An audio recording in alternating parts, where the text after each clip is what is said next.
18 పడిమెట్ల పైకెక్కి గుడికేగు భక్తులకు ఎదురొచ్చే బంగారు స్వామి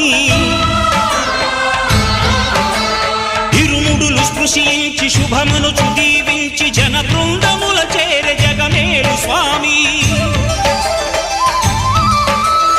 తన భక్తులనరిల్చు తప్పులకు తడబడి ఒక పక్క ఒరిగెన ఓంకారమూర్తి